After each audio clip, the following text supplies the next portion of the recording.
Good morning, 819S. The rain has come. It's starting to rain right now, which means I don't really want to keep the GoPro on my helmet for too long since it's not waterproof with the media mod on it. But the temperature cooled down slightly, but it's not a bad day. And today, what I want to talk about really briefly is shopping for a bike. So spring has come, which means that it's bike shopping season.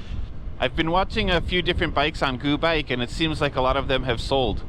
I think if you're looking for a good deal on a more affordable bike, you might want to go shopping and get it as quickly as possible, because the chance of it selling out is pretty high. I think people are ready for spring and summer, and they're going to buy their bikes now so they can go out for some rides this year. So yeah, if you're shopping, don't drag your feet, don't wait, get out there and buy something.